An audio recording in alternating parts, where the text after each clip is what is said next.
لە هەر جێکم بینەرانی گەلی کوردستان سڵایمەتان لەبێ خۆشحاڵمەم ئێوارێژ گەرماوگەرمتان پێشکەش دەکەم. دوجار بازنەکانی هەڵبژاردن بە دیاریکردنی بازنەکانی کەرکووک کۆتایی هات و دیاری کران. ئێستا کاتی ئامادەکاری خۆسازدانە بۆ هەڵبژاردننی پێشوەختە لە عێراقدا. پرسیاری سەرەکی لەسەر هەڵبژاردننی پێشوەختە لە عێراقدا ئەوەیە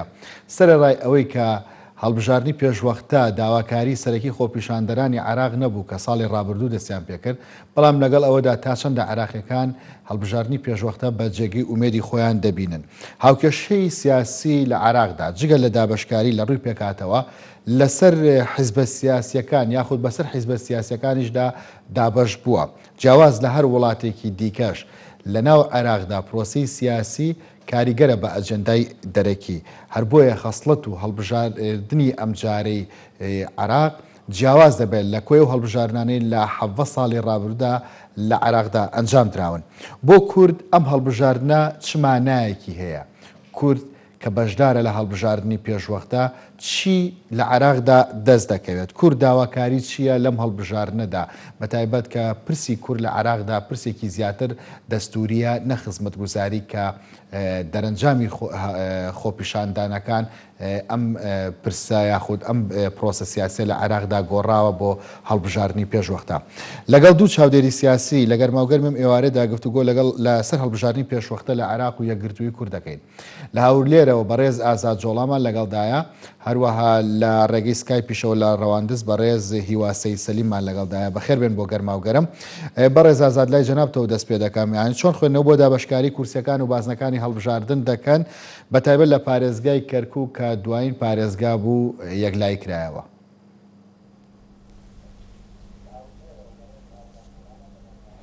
سڵاو لە تۆ لە بینێران و لە کاکێ هیوا لە ڕەواندز. لە ڕاستیدا مەسلەی هەڵبژاردن و پرۆسەی هەڵبژاردن لە عێراقدا دەتوانین بڵێن لەو کاتەوە زیاتر گەرم و گڕ بوو لەلایەنە سیاسیەکان و دەسەڵاتی سیاسی لە عێراق و کاتانێکە لە ساڵی پار لە ئۆکتۆبەری ساڵی پارەکەەوە خۆپیشاندەران هاتنە سەر شەقامەکان و یەکێک لە داواکاریەکانی خۆپیشاندەران ئەوە بوو هەڵبژاردننی پێشوەختە بکرێ و ناڕزاییان دەربڕی بەرامبەر بە یاسای هەڵبژاردنەکانی پێشووتری عێراق کەوە ئەوەکو یاسایەکیان سیر دەکردکەوە ئەم یاسایە مەجای یان ئەوەی تێدایەکەوە تەزویر و دەستکاری تێدا بکرێت، ساختەکاری تێدا بکرێت، بۆیە یەکێک لە داواکاریەکانیان هەموارکردنەوەی یاسای هەڵبژاردنەکان بوو و ئەوی تریشیان هەڵبژاردننی پێشوەختە بوو. هەر لەژێر فشاری خۆپیشاندەرانیش بوو کەەوە عادل عەبدولمەهدی دەستی لە کات کێشایەوە ئەوانە ڕەنگە مەسەلەی هەڵبژاردنەکان لە عێراقدا دوو ئامانجی لە پشت بێ، زیاتر ئەوەی کە هاتە سەر شەقام و خەڵک داوای دەکرد مەسلەی خزمەتگوزاریەکان بوو، نەک مەسلەی سیاسی ئەوانە. سەبارەت بە کورد ڕەنگە خواستێکی تر بێ، بەڵام بۆ شەقامی عەرەبی و بۆ شەقامی عێراقی ئەوەی کە خۆپیشاندەران پێداگریان کرد کە ئەم هەڵبژاردننی پێشوەختە لە ئەنجامی پێداگری خۆپیشاندەران هاتە ئاراوە. ئەوە بوو دواتر کە عادل عەبدولمەهدی دەستی لە کات کێشا و کازمی هاتە سەر حکم، ئەم بەڵێنەیدا لە بەڵێنیدا کە بێتە سەردەسەڵات یەک لە ئەرکەکانی هەڵبژاردننی پێشوەختەش ئەنجام ئەو 6 حزێرانی 2020 دیاری کردووە. بەڵام بەڵێ پرسی هەڵبژاردننی پێشوەختە زیاتر ئەجەندایەکی حیزبە سیاسیەکان بوو کە بە جۆرێک لە جۆرەکان تەمیلی خۆپیشاندانیان دەکرد. داواکاری خۆپیشاندەران بریتی بوو لە نەبوونی خزمەتگوزاریەکان، بێکاری، تەشەنەسەندنی گەندەڵی.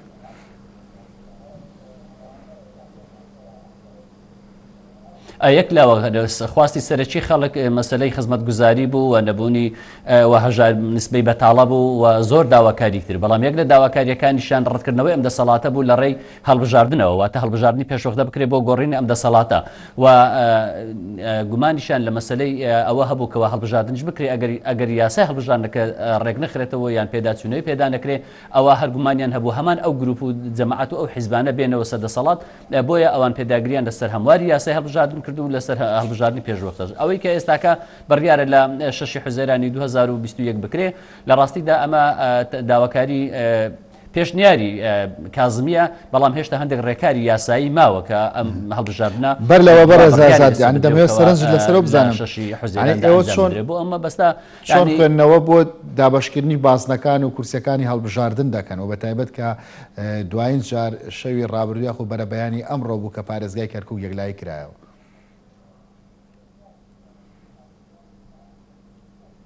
مەسلەی دەتوانین بڵێن یاسای ئەم جارێ هەڵبژاردنەکان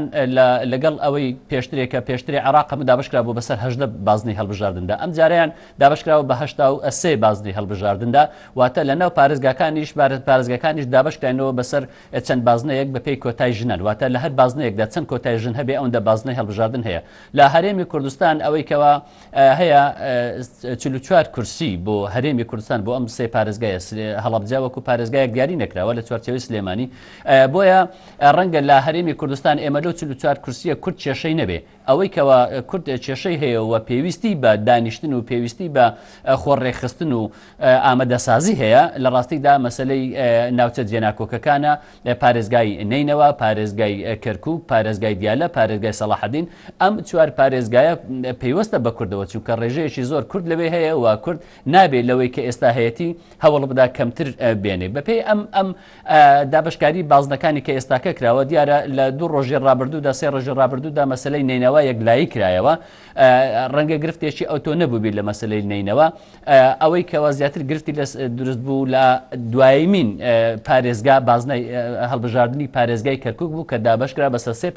سێ بازنەی هەڵبژاردن ئەوەیە کە ئەمڕۆکە کۆتایی پێهێنداوە پەرلەمانیش ئیقراری کرد بۆیە دەتوانین بڵێن ئێستا ئەوەی کەرکووک کورد دەتوانێت بەوەی کە مرکزی محافەزە لەگەڵ ڕۆژهەڵاتی محافەزە بە 5 کورسی دیاری کرا وەک بازنەی یەکەم کورد ئەم 5 کورسیە لەوێدا دەهێنێتەوە لە بازنەی باشووری عراق و حەویجە و ناوچەکانەوە 3 کورسی دانراوە لەوێدا عەرەبەکان ڕەنگە بەم سۆگەری ئەم 3 کورسیە ببن ئەوەی تریش بازنەی نیوەی بازنەی ناوشاری قەزای کەرکووک و زائیدەن وەسەڵی کەرکووک ئەمە زیاتر لەوێ ململانیەکان لەسەر ئەم بازنەیە لەم بازنەدا چوار کورسی هەیە کورد چاوی لەوەیە لەم 4 کورسی ناو وەسەڵی کەرکووکیش لایەنی کەم ینی هەوڵ دەدا 2 کورسی بە بەڵام لایەنی کەم کورسیەک ببە و عەرەبەکانیش چاویان لە کورسیە و ئەوەی کە هەیە بۆ تورکمانەکان لە ڕاستیدا هێز و سەنگای قورسایی تورکمانەکان لەو بازنەی سێمە بازنەی دووەم دەکا لەوەیە کە وەسەڵی کەرکووک و ڕۆژئاوایەکەی بۆیە تورکمانەکان هەندێک گرفتیان هەبوو لەسەر ئەم مەسەلەیە ئەوەی کە بەڵام بۆ کورد ئەوەی کە گرینگە بۆ کورد ئەگەر بێت و کورد لە بازنەی کەرکووک و لە بازنەی مووسڵ و لە بازنەی دیالە بە تایبەت لەم سێ بازنەیە کورد ئەگەر بەوردی و هەوڵ بدا ڕاگەیانەکان بە شێوازێک ڕێک بخە هەوڵ بدا زۆرترین دەنگدەری کورد بچێتە سەر سندوق و کاندیدی بەهێز دیاری بکە و هێز و سیاسیەکان لەسەر دیاریکردنی کاندیدی بەهێز لەم بازنانە ڕێک بکەون و دەنگەکان ئاڕاستە بکەن بە شێوەیەکی تۆزێک بەکو درێ هونەری تێدابێ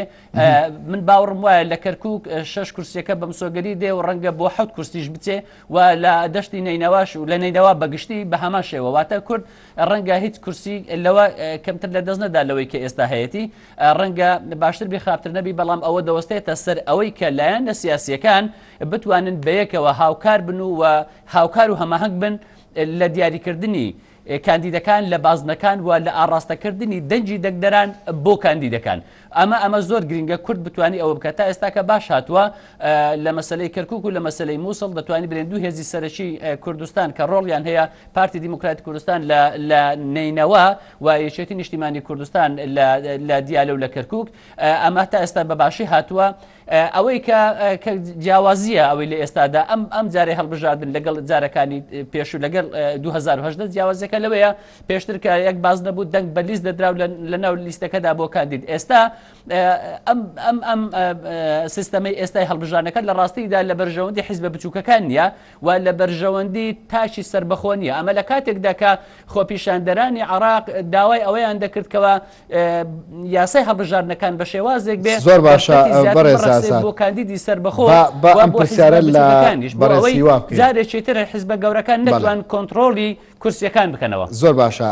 بەڕێزی واسی سەلیم چاودێری سیاسی کە لە ڕێگەی سکایپ و لە ڕەواندزەوە لەگەڵم دای دەوترێت دابەشکاریە لە بەرژەوەندی هەمانەوە حیزبانەیە کە لە ئێستادا لە عراقدا حکوم دەکەن ئەو حیزبە سیاسیانەی لە تێڕوانینی خۆپیشاندەرانە هۆکارن بۆ نەبوونی خزمەتگوزاری و بێکاری و تەشەنەسەندنی گەندەڵی سەرنجی ئێوە چییە؟ سڵاو کاری ئازاد وەڵام من هەر لە قسەکەی دوایی ئەو دەست پێ دەکەم بە تەکید ئەم یاسایە پێچەوانەی ئەو خواستەیە کە خۆپیشاندەران داوایان دەکرد لەوەی کە هەیمنەی حزبە گەورە باڵادەستەکان لە نێو پرۆسی سیاسی کەمکەنەوە. ئەمە ڕێک پێچەوانەی خواستەکانی ئەوانە یاساکە لە دوو بوار بەڕاستی خزمەت بە خۆپیشاندەران و تاکۆک و فەرد ناکە. یەکیان بەڕاستی یاساکە یاسایەکی تابڵی باشە، بەڵام یاساکە بۆ وڵاتێک بە سیستەمی دیموکراسی تێدا باش چەکەرەی گربێ لە وڵاتێک کە وشیاری هەڵبژاردن ئەبێ لە وڵاتە دەتوانێت پەیڕە لەو یاسا باشە بکە. ئەو یاسا کۆپی پێستی یاسای وڵاتی بەریتانیایە، ینی لەوێش بە هەمان شێوە فرەبازنەیە و دەنگ بە تاک دەدات. لێرەش ئەماش عراق لە هەڵبژاردننی نسبی گۆڕدرا بۆ دەنگ بە تاک دەدرێ و بە فرەبازی گۆڕا بۆ سیستەمەکە سەمی باسنەیە. بەڵام لێرەدا لەوەدا باس لەوە دەکەم کە خزمەت بە خواستی خۆپیشاندەران ناکات. چکەم و دەزانین لە عراق تا ئێستاش مەحکومە بە تایفی بە عەشایری هەموو ئەوانە کاریگەری زۆریان هەیە لە هەڵبژاردنێکی وادا تۆ باشترین کاندید بێنە کە لە ڕووی کەفاءەی علمی، لە ڕووی خزمەتگوزاری، لە ڕووی وشیاری هەموو ئەو مواسەفاتانەی تێدا بێت، بەڵام ناتوانێت ڕکابەری سەرۆک عەشیرەتێک تا لە عراق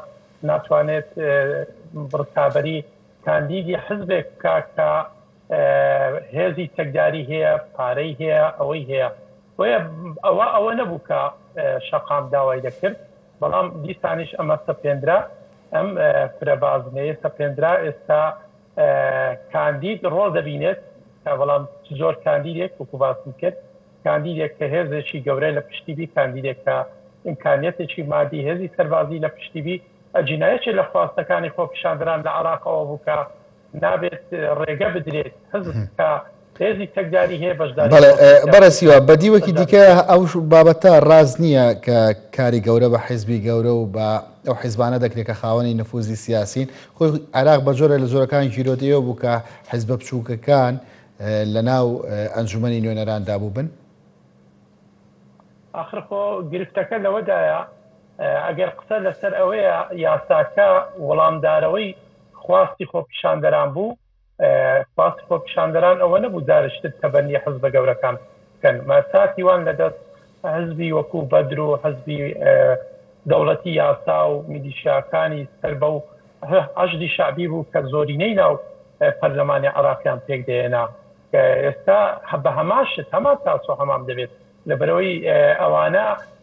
یاساکە دەقۆزنەوە، ئەوانە ئیمکانەتی مادیان هەیە، ئەوانە هێز و میلیشیای سەکداری بەهێزیان هەیە، لەوێ دەتوانێت بەڕاستی خۆیان سەپێن بەسەر ئەو یاسایە. دووش بەڕاستی ئەوەی باسم کرد لە عراقدا تا ئێستا وشیاری ئینتخاباتمان یاکانی خەڵک بە پێوەری ئەوە دەنگ بدات. ئەجینا چەندە یاساکە لایەنی سلبی هەیە، ینی لایەنی ئیزابیشی هەیە. لایەنی ئیزابیشی ئەوەیە کە بەڕاستی لەسەر ئەساسی منطقە نوێنەراتی خەڵک دەگاتە ئەنجومەنی نوێنەرانی عراق. بە تەنیا قەتیس نامینێت بە پارێزگایەک یان دەنگدەری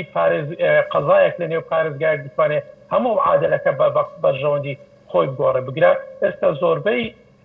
کاندیدەکان لەسەر ئاستی قەزاکان دەتوانن دەنگ بێنن، دەتوانن نوێنەراتی خۆیان بگەینە پەرلەمان. ئەمانە خاڵی ئیزابین، بەڵام لە پار خاڵە ئیزابەکە خاڵی سلبیشی تێدایە و خۆی ئاماژەمان پێکرد. بەڵێ بەرەسیوە گۆڕینی نەهجی حکومڕانی گرنگترێکە یاخود گۆڕینی تێڕوانین بۆی کە حیزبە گەورەکان نیانەوە دەسەڵات. ئەوەی عراق گیرۆ دێتێ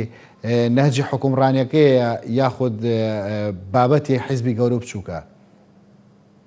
ناخۆ تۆ سیرکە، ینی دەبێت نەهجەکە دەبێت ئەو عەقلیەتە بگۆڕدرێکە لە دوای ڕوو پرۆسی ڕزگاری عراق کە حکومڕانی عراق پێ دەکرێت، نە لەوەی چێ نوێنەرایەتی پەرلەمان دەکاوە. ئەوە مهمە، ینی مەساتی گەلانی عراق و پێکاتەکانی عراق لەو عەقلیەتەیە کە تا ئێستا حکومڕانی عراقی پێ دەکرێت کە ئەمە بۆ خۆشمان ئێمە وەکو کورد بەڕاستی محکومین یان کوشتەی دەستی ئەو سیاسەتەی کە دوای 2003 مامەڵە لەگەر پرسە دەستوریەکانی عراقدا دەکات. ئێمە هەموومان تجروبەکرد لە جعفەریەوە بۆ مالیکی و بۆ عەبادی و ئێستا کاظمی و نازانم هەمووی ئەمانە دەرکەوت کێشەکە لە عەقڵیەتی حوکمڕانیەت کێشە لە خودی شەخصەکە نیە کێشە لەو لایەنە سیاسە نیە بەداخەوە ئەم عەقڵیەتە دەبێت گۆڕانی بەسەردا بێ ئەمە بۆ ئێمە ئەگەر وابێ بۆ تاچی عراقیش بە هەمان شێوە بەو شێوەیە کە بەڕاستی ئەمانەی کە هاتن نەیانتوانی وەڵام دەرەوەی خواست و ویستی شەقامی عراقی بن ئەمە گرفتێکی گەورەی ئێستای پرۆسەی سیاسی عراقا زۆر باشە بەڕێز ئازاد جۆڵا ئەم هەڵبژارنە یاخود هەڵبژارنی پێشوەختە عەقڵێتی حکومڕانی لە عراقدا دەگۆڕێەوە دەکا کە دەسەڵاتی سیاسی لە عراقدا حکوومەت بە ماناگشتەکەی بە نەهج و کاری خۆیدا بچێتەوە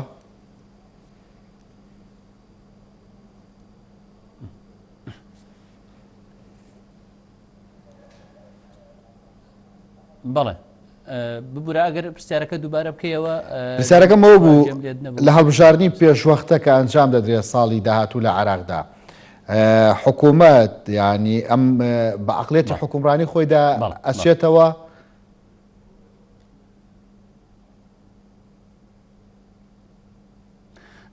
ئەوە پەیوەستە بەو لایەن و هێزانەی کە دێنەوە دەسەڵات خۆی ئامانجەکە ئەوەیە ئەم جۆرە حکومڕانی لە عێراقدا هەبوو بگۆڕێ ئەمە هەڵبژاردننی پێشوەختە لە ئەنجامی چی هاتە پێشەوە کە ئێستاکە باز لەوە دەکرێت هەڵبژاردننی پێشوەختە لە ئەنجامی فشاری خەڵکی کە ڕژانە سەر شەقامەکان و داوای گۆڕینی ئەم شێوازی هەم شێوازی حکومڕانی و سیستەمی سیاسەکە و مەسەلەی خزمەتگوزاری و جا لە مەسەلەی هەڵبژاردن و دەستا و دەستی دەسەڵات و هەموو ئەمانە هۆکار بوون بۆ ئەوەی خەڵک بڕژێتە سەر شەقامەکان خەڵک داوای گۆڕینی تەواوی شێوازی حکومڕانیەکە دەکات بەڵام ئەوەی ئێستاکە هەیە چ لە مەسلەی نیزامە سیاسیەکە و چ لە مەسلەی خزمەت گوزاریەکە چ لە ڕووی ئابووری و حتا لە مەسلەی یاسای هەڵبژاردنەکەش لە ڕاستیدا دەتوانین بڵێن ئەمە خواستی شەقام نەبوو خواستی داواکارانی پرۆسەی سیاسی عێراق نەبوو کە لە داهاتوو کە خەڵک چاوەڕوانی دەکرد ئەوەی ئێستاکەش دەتوانین بڵێن ڕەنگە لە دوای ئەو هەڵبژاردنێک کە چاوەڕوان دەکرێت لە 2006 ئەنجام بدرێ دووبارە هەمان ئەو عەقڵێت و هێز و لایەنە سیاسی باڵادەستانەی 17 ساڵی ڕابردووی عێراق هەمان ئەم عەقڵیەتە بێتەوە حکومڕانی بەپێی ئەم یاسای هەڵبژاردنێک کە ئێستاکە بەرکارە ئەمە ڕێخۆشکەرە بۆ ئەوەی هەمان ئەم هێز و لایەنانە دووبارە ژمارەی کورسیەکانیان زیاتر بێت لە پەرلەمان و بتوانن کۆنتڕۆلی پەرلەمان بکەن واتە ئەو هێز و لایەنانەی کەەوە ئێستا چەک و پارەیان بەدەستەوەی بە ئاسانی لا ناچن بە شێوەیەکی دیموکراسی و بە ئاسانی بە دەنجی شەقام لا ناچن گۆڕینی دەسەڵاتی سیاسی و سیستەمی حکومڕانی لە وڵاتانە لە ڕێگای خەڵک و دەنجی هاوڵاتیانەوە دەگۆڕێ ئەگەر سیستەمێکی دیموکراسی بێ 100% و سیستەمێک بی هەڵبژاردننی تێدا پاک و نەزیح بێ و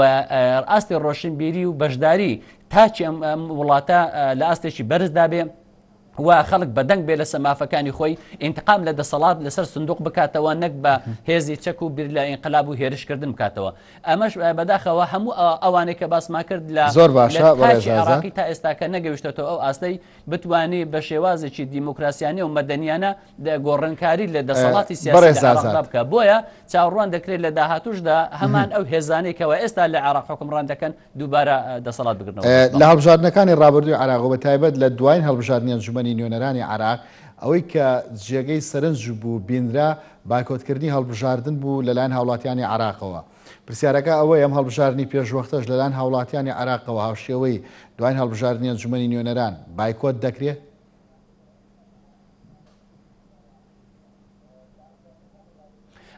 بەپێی ئەوەی کەوا یەکێک لە داخوازیەکانی خەڵک ئەوە بۆ هەڵبژاردننی پێشوەختە بکرێ و دەتوانین بڵێن ئەو لە دوای هاتنی کازمی جۆرێک لە ئومێدی بەخشیەوە ینی خەڵک بەوەی کەوا دەست دەبا بۆ هەندێک شت کە لە ڕابردوودا نەکراوە دەسەڵات نەیتوانێ بیکە و پێداگیری کازمی لەسەر هەم هەڵبژاردننی پێشوەختە و هەم لەسەر نەزیهی و پاچی هەڵبژاردنەکە و ئەوەی کەوا ئێستا کازمی دەسەڵاتی لە دەستە نوێنەری هیچ حیزب وولایەنێک نییە و هیچ کوتلەیەکی پەرلەمانی نییە تا ئاستێک دەتوانین بڵێن ڕەنگە نسبەی بەشداری ئەو جارەی خەڵک لە عێراق خەڵکی عراقی ڕەنگە ڕێژەکەی زیاتر بێ بۆ بەشداریکردن لەبەر ئەو هۆکارانی کە باسماکردن بەڵام ئەمەش ئەوە دیسان ئەوە ناگەینێ گۆڕانکاری ڕیشەیی لە عێراقدا بێتە ئاراوە چونکە گۆڕانکاری ڕیشەیی لە عێراق و لە دەسەڵاتی سیاسی لە عێراقدا پەیوەستە بەو هێزولایەنەی کەوا دەسەڵات دەگرنەوە دووبارە ڕەنگە هەر ئەو هێزولایەنە باڵا دەستر بن ڕەنگە لە لە کاتەی کوتلەکان لە ناو پەرلەماندا ڕەنگە گۆڕانکاری ڕوو بدا، بەڵام گۆڕانکاریی ڕیشەیە ڕوونادە لە عێراق. ئەوەی کە پەیوەستە بە گۆڕانکاری ڕیشەیە و عێراق دەبژێنتەوە، عێراق ئارام دەکاتەوە و دەستی دەرەچی لەسەر عێراق دەبڕێ و ئابووری عێراق بەهێز دەکاتەوە، ئەوە پەیوەستە بە لایەنە سیاسیەکە و سیستەمە سیاسیەکەی لەوەیدا عێراق بۆ خۆی جیرۆدەی دەستی مەسەری کێشەی نەتەوایەتیشی لە مێژینەیە و کێشەی تایفیە لە بینی سونە و شیعە، هەموو ئەوانە ینی ڕەگ و ڕیشەیەکی قوڵی هەیە، ناکۆچی قوڵی هەیە لە عێراقدا. عێراق ڕەنگە ئارام نەبێ ئەگەر تا دەست بۆ ئەو مەسەلانە نەبردرێت، تا دەست بۆ مەسەلەی جیاوازی لە دەسەڵات و جیاکردنەوەی دەسەڵاتەکان یان عێراق بە هەرێمی بەسێ هەرێم نەکرێ یان بە شێوازێکی تر سیستەمی سیاسی و نەخشەی سیاسی عێراق ڕێک نەخرێتەوە. ڕەنگە بە ئاسانی ئەم گۆڕانکاریە نێتە ئاراوە، چونکە ئەوەی تا ئێستا کە هەیە لە عێراقدا بە پێی ڕێژەی دانیشتوان و بە پێی ئەوەی کە ئێستا هەیە هەر شیعەکان باڵا دەستن. گۆڕانکاری لە ناو شیعەکاندا ڕەنگە خلاف هەبێت لە ناو شیعەکاندا، هەندێک بۆ لای ئێران و هەندێک بۆ ئەمریکا و هەندێک بۆ شەقام، بەڵام هەرگیز ناگاتە ئەوەی کەوا بتوانێت. بەڕێزیوە لە قسەکانی پێشوا ماژەت بۆدا کە تاکی عراقی دەنگدەری عراقی هۆشیار نییە لە کاتی دەنگدانە. لە دوای هەڵبژاردننی ئەنجومەنی نوێنەرانی عراقدا بابەتی بایکۆتکردنی هەڵبژاردن بەو جۆرە کە ژمارەی زۆر نەچێتە سەر سندوقەکانی دەنگدان، خۆ جۆرێک نییە لە پیشاندانی هۆشیارێکی سیاسی لە عراقدا؟ نا من پێم وایە ئەمە لە بێ ئومێدیە، ئومێدی بە گۆڕان لە هاوچیشە سیاسەکان وای کرد خەڵک نەچێتە سەر سندوقەکانی دەنگدان. جیناخۆ خەڵک دەیتوانی بچێت لەوێەوە کاتی سپی بخاتە سندوقەکانی دەنگدان. ئەگەر تاوێک بە دەرەنجامەکانی هەڵبژاردننی عراقدا بجێڕینەوە، بەڕاستی دەبینین زیاتر لە 15 تا 20 لیستی سیاسی تەنیا 2 کورسی هەیە، شەشێک 1 کورسی هێناوە، ینی خەڵک چووە، بەڵام خەڵک بەڕاستی لەوێ دەنگەکانی زۆر بە خراپی دابش بووە کە هێزێک بە کورسیە و 2 کورسی ناتوانێت لە پەرلەمان معادلە و هاوچەشەکان بگۆڕێ. ئەوەی کە کرا کە خەڵک نزیکەی 16 خەڵک لە ئاستی عراق بایکۆتی هەڵبژاردننی کرد، بەڕاستی لەوە بوو کە هیچ ئومێدی بە پرۆسەی سیاسی نەبوو. تەجروبەی 2005 هەبوو، 2009 هەبوو، 2014 هەبوو. ئەمە ئەو دوایە بەڕاستی زەنگێک بوو بۆ هەموو لایەنە سیاسەکان لەوەی کە ئەگەر گۆڕانکاری لە هاوچێشە سیاسەکان نەکەن بە ئاراستەی ڕێخستنی پرۆسی سیاسی لە عراق وەلانانی ئەو هەموو ناوکۆچێت تایفیانەی کە لە عراق کە عراق بوو بە قوربانی منملانی تایفیەکان و ڕێگری کردن لە ئەو هەموو گەندەڵیەی کە بەرۆکی سیستمی حکومڕانی عراقی گرتووە، بەڕاستی هەموو ئەوانە وای کرد خەڵک بچێتە دەنگدان. ئێستاش هیچێک لەوانە گۆڕانی زیاد بەسەر نهاتووە. ناکۆچی تایفی لە ئازار لە نێوان پێکاتەکان هەیە، کێشەی بەغدا و هەرێمی کوردستان کێشەی زەق و دیارن، گەندەڵی زۆرە لەگەر ئەوەی کە کازمی هات بەڵێنی زۆری بە خەڵکدا بە خۆ پیشاندەراندا کە خەڵک دەداتە دادگا و ڕوبەڕووی گەندەڵی دەبێتەوە بەداخەوە تا ئێستا شتێکی ئەو تۆ نەبینراوە. بۆیە هەتا ئەو کاتێک کە دەنگدەری عراقی متمانەی لا دروست نەبێت کە دەنجی ئەو کاریگەری لەسەر وەلانانی هەموو ئەو تێماسیانە دەبێت لە پرۆسەی سیاسی عراق حماسەتێک بۆ بەشداری ئەو بۆ لە هەڵبژاردندا دروست نابێت. بەڵێ بەڕێزیوە پێکاتەکانی عراق کورد سونە شیعە بەرنامە یاخود پرۆژێکی دیاریکراویان هەیە بۆم هەڵبژاردننی پێشوەختە؟ بەداخەوە زارێ من لە کورد دەست پێ دەکەم. هەڵبژاردننی پێشوەختە بۆ کورد نەخواستی کورد بوو، نا کوردیش خۆی بەشدار بوو لە ئەو یاسایی کە دانرا بۆ هەڵبژاردننی پێشوەختە. لەبەری کورد بایکۆتی ئەو دانیشتەی کرد بوو کە یاساکای تێپەڕێکە لە 20 نۆڤێمبەری ساڵی پار 2019 یاساکە دەرچوو. بەڵام کاتێک کە کورد زانی هەڵبژاردنەکە جدیە و پێداگیری پێکاتەکانی تر هەیە بۆ هەڵبژاردننی پێشوەختە و یاساکەتە بەنیکرا و دوای ساڵێکیش بازنەکان دیاریکران، ئیتر ئەمدارە بە جدیتر چۆنەوەەوە بۆی دارێکی تر خەڵی دێنەکرێ بە تایبەتیش هەموو لایەکمان مەترسیمان هەبوو لە شێوازی تەقسیمی بازنەکان فێڵە کورد بکرێ بە تایبەتیش لە ناوتا جێناکۆکان لەو شوێنانەدا بەڵام باش بوو بەڕاستی بازنەکانەوەی کاغازات لە بدایەتی بەرنامەکە باسی کرد تەوزیعی بازنەکان لە مووسڵ و لە کەرکووک بەڕاستی ئەوەیە کە ئەو ترسەی ئێمە ئەوکو چاودێران ڕەواندەوە کە بە شێوەیەک دابش بکرێت کە لەوێشەوە فێڵ لە کورد بکرێویان بازنەکان لەسەر ئاسی قەزاکان وا پاسەنگڕا بگرن تا لە خزمەت پێکاتەکانی تر بێ بەتابەتیش لە کەرکووک پێمە دەزانین لەوێ قەزایەکی گەوری و فەحەویدە هەیە دروکمانەکان لە ناو شار هەن خواستێکیان هەبوو کە شتێکی تایبەت بۆ ئەوان بکرێت بەڵام خۆشبەختانە بازنەکان بە شێوەیەک داڕێژرانەوە کە بە دوور بوو لەو ترسەی کە ئێمە مانان هەمان بوو دابۆیە بەڕاستی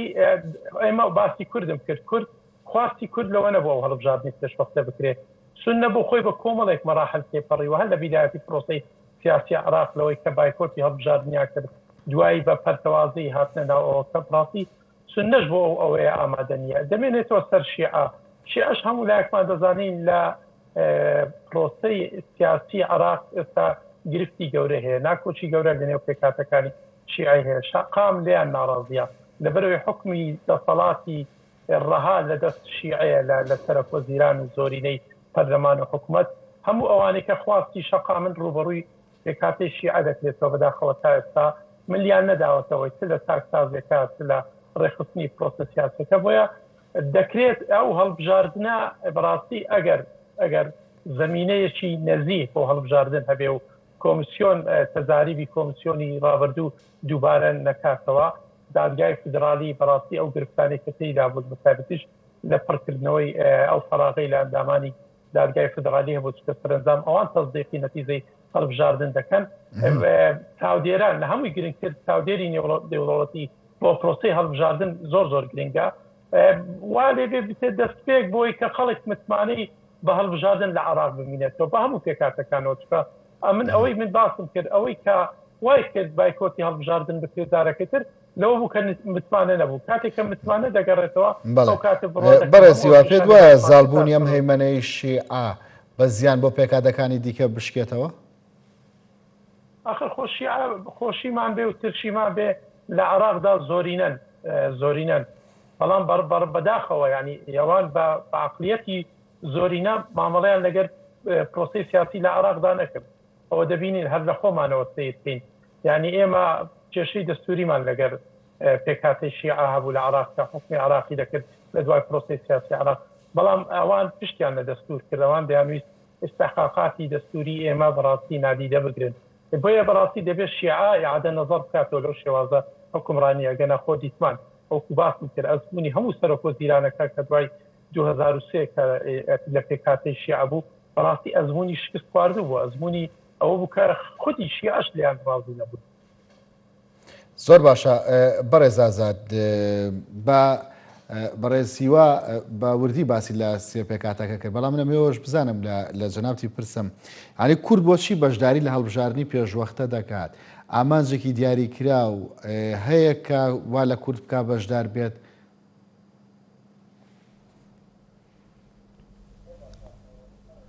کورد دژی هەڵبژاردننی پێشوەختە نەبووە بەڵام داوای کوردیش نەبووە واتە کورد ڕۆڵی نەبووە لە مەسلەی هاتنە پێشی هەڵبژاردنەکان هەڵبژاردننی پێشوەختەدا بەڵام دژیش نەوەستاوەتەوە ئەوەی کە بەلای گرنگەوە بەلای کوردەوە گرنگ بووە ئەوەیە کە کورد پێداگری لە کورسیەکانی وجودی و هەبوونی کورسێک بەدەستێنانەوەی کورسەکانی خۆی بکە و هەوڵی زیاتر بدا و پێداگری لە ڕووی سیاسیشەوە پێداگری لەسەر جێبەجێکردنی مافە دەستوریەکانی خۆی بکاتەوە ئەوەی کەەوە دەبیندرێت لە عێراق و کە خواستی شەقام و خواستی هەمووی عراقیەکانە بە عەرەب و کورد و عەرەب و شیعە و سونەشەوە ئەوەیەکەوە وەکو کاکیواش باسی کرد گۆڕانکاری لە هاوچێشەی سیاسی لە عێراق چونکە ئەمە دەتوانرێ بەمە دەتوانرێ هەم ئینتیما بگەڕێتەوە بۆ عێراقی بوون و هەم متمانەی دەنگدەر جارێکتر بگەڕێتەوە و هەم دەتوانێت خزمەتگوزاری باشتر بکرێ و هەم لایەنە سیاسیەکانیش دەتوانن ینی کۆدەنجی و ینی ئارامی و ئاشتەوایی سەقامگیری سیاسیش لە عێراقدا بێنتە ئاراوە ئەوەی کەوە تا ئێستاکە لە 2023ەوە گوزەرایە و دەسەڵاتی شیعە لە عێراقدا تاوەکو ئێستاکە نمونەیەکی جوانی پێشکەش نەکردووە. بۆیە خەڵکی عێراق بەگشتی بە کورد و بە سونە و بە شیعەکانیشەوە ناڕازین لە حکمی 17 ساڵی ڕابردووی عێراقدا. بۆیە ئێستا کاتی ئەوە هاتووە هاوشێشەی سیاسی لە عێراقدا گۆڕانی بەسەردابێ. ئەمەش دیارە لە وڵاتێکی دیموکراسی خاوەن دەستور دەبی لە ڕێگای هەڵبژاردن و لە ڕێگای سندوقەکانی دەنگدانەوە ئەوە بکرێ. هەموو چاوەکان لەسەر ئەوەنکەوە ئەم جارە داواکاریەکی گشتی ئەوەیە ئەم جارە لە ڕێگای هەڵبژاردنەوە هەر بۆیش داوای هەڵبژاردی پێشوەختەکراوە لە ڕێگای هەڵبژاردنەوە گۆڕانکاری لە هاوشێشە سیاسیەکان و لە شێوازی حکومڕانی و لە مەسلەی خزمەت گوزاری و لە مەسلەی ئابووری و سەربازی و لە مەسلەی دەستێوەردانی دەرەکی و لە پاراستنی سەروەری خاشی عێراق و لە مەسلەی جێبەجێکردنی مافە دەستوریەکان و هەموو ئەوانە لەوێدا بکرێت. کورد داوای کورد لە مەسلەی هەڵبژاردننی پێشوەختە ئەوە بکرا بەیان نەکرا باید داوای کورد داوایەکی دیاریکراو نەبووە لە مەسلەی هەڵبژاردننی پێشوەختەوە کورد داوای نەکردووە بەڵام دژیش نەوەستاوەتەوە. ئەوەی کەوا ئێستا بەلای کوردەوە گرینگە ئەوەیە پێداگری لە مانەوە و ئێستاقاقەکانی خۆی لە ژمارەی کورسیەکانی هەبوونی خۆی وجودی خۆی لە بەغدا بە هەمان شێوەی ڕابردوو بە باشتر ببینێ و پێداگری لە جێبەجێکردنی مافە دەستوریەکان بکە. ئەوەی کە دەسەڵاتێک بێتە سەر دەسەڵات لە عێراقدا لە بەغدا ئیتر بێ کاتی ئەوە هاتووە بەندەکانی دەستور جێبەجێ بکات. پەیوەندی نێوان هەرێم و بەغدا پەیوەستە بە مەسەلەی جێبەجێکردنی مادە دەستوریەکانەوە تا ئێستاکە بەغدا خۆی زیوەتەوە. بەڵێ بایکۆتکردنی دەنگدان لەسەر یاسای هەڵبژاردن لەلایەن کوردەوە مەترسی لەسەر پێکاتی کورد دروستەکە لە عێراقدا وەکو بینیمان لە 2005 سونەکان بایکۆتی هەڵبژاردننی کرد تا ئێستاش باجی ئەو زیانە باجی ئەو کارانەدەن.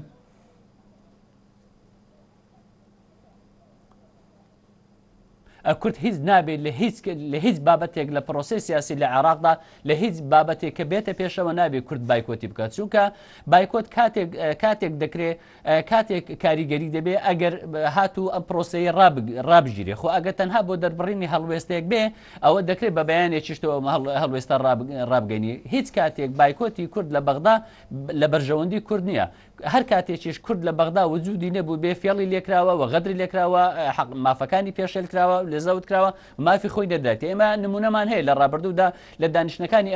ئەنجومەنی نوێنەرانی عێراق چەند جارێک فراکسیۆنە کوردیەکان بایکۆتیان کردووە بە زۆرینەی دەنگ تێپەڕێنراوە واتە عەرەب بەگشتی تەنانەت خودی شیعەکان بە تەنها پێویستیان بە سونە و بە کوردیش نییە بۆ تێپەڕاندنی هەندێک بابەتی هەندێک بابەت لە ئەنجومەنی نوێنەران ئەگەر گوێ لە تەوافق ڕانەگرن بیانەوە بە زۆرینە تێپەڕێنین. هەمیشە شیعەکان لەناو پەرلەمانی عێراقدا زۆرینیان هەیە و تێدەپەڕێنن. بۆیە بەڵام یەک لە بەندەکانی دەستور یەک لەوە هەیە کە عێراقدا مەزراوە لەسەر مەسەلەی بنەمای تەوافقی واتە دەبی مەسەلەی تەوافقی لە بەرچاو بژیرێ بۆ مەسەلە استراتیجیەکان. بۆیە کورد نابی بیر لە مەسەلەی بایکۆت بکاتەوە لە مقاتعە بکاتەوە لە هەر بابەتێکە بێتە پێش. بەڵام کورد پێشوەخت بایکۆتی کردووە دەنگدان لەسەر یاسای هەڵبژاردنەکەم مەبەستە نەک هەڵبژاردننی گشتی.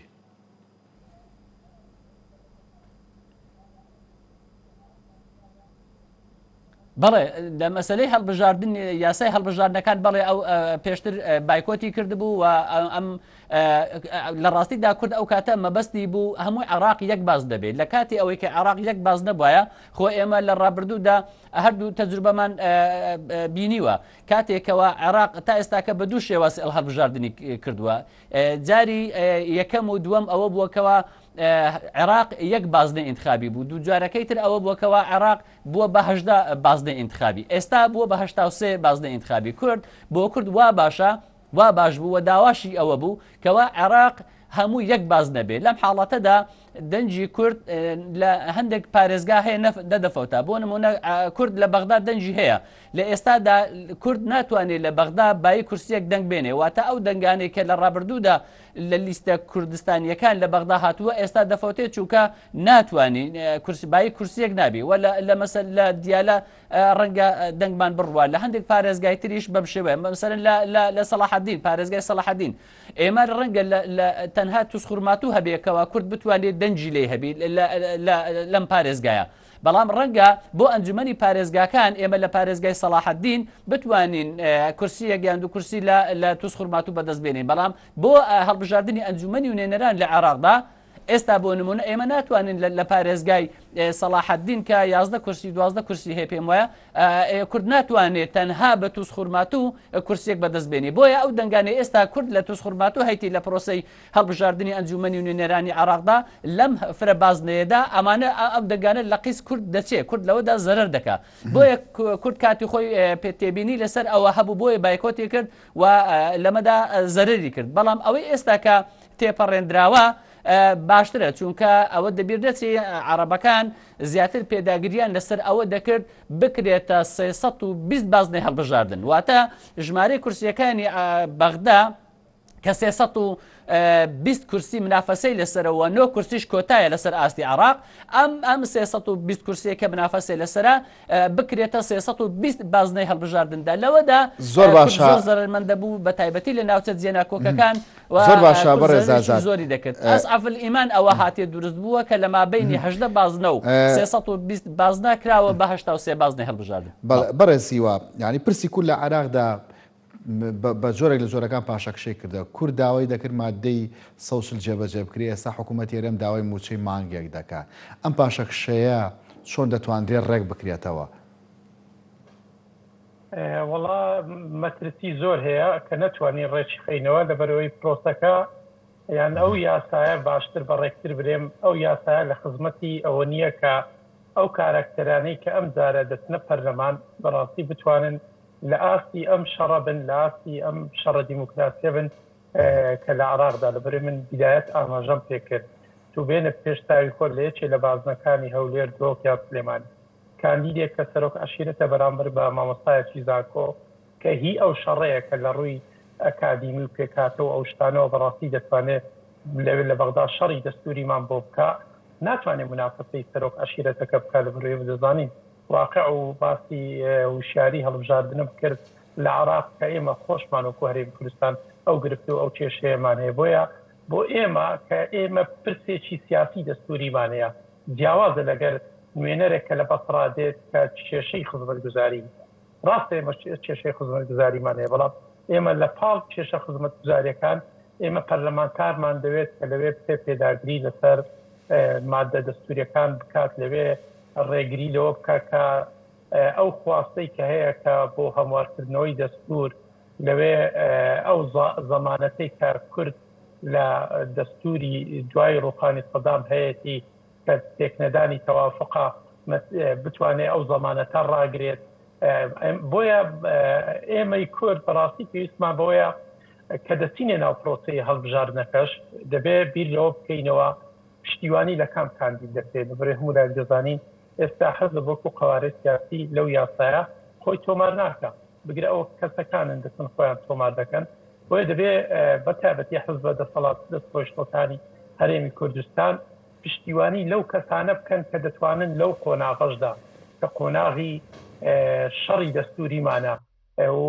قەرەبووکردنەوەی ئەو خوڵەی ئێستای کە تێیدان بەڕاستی لەبەرەوەی ئەو خۆلەوکو دەنابێت باس کرد لەوەی کە ئێمە بچین پێداگری لەسەر 130 بکەین مادەی 130 بکەین هەموو خواستیمە ئەوە بووکەی 120 ملیارەکە بۆ هەرێمی کوردستان دێکە مەسارەساتێکی گەورەی و بەشێکی ئۆڤاڵەکەی دەکەوێتە ئەستۆی کورد و پێکاتەکان یان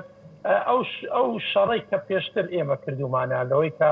ئێمە هەرێمی کوردستان ڕوبڕووی دۆخێکی وا خراپی ئابووری و سیاسی بۆ ئێمە مەمنون بووی سەرمانگەن ئەو بڕا میزانیە بۆ هەرێمی کوردستان بێت لەوەی کە دەبواە ئیمان بەڕێسیوە کەواتە یەکگرتووی کورد لەکوێدا دەردەکەوێت یەکگرتووی کورد بەڕاستی لە ئێستادا لەوەدا دەردەکەوێت کە دەبێت بۆ ئەم خوڵە ئیجماعێک هەبێ لەسەر زۆری کاندیدەکان یعنی ڕێککەوتنێک هەبێ لەسەر ئەوەی چێ کاندیدەکرێ بۆ ئەم خۆلەی ئێستای پەرلەمان لەبەرەوەی ئەگەر هەر لێ بگەڕین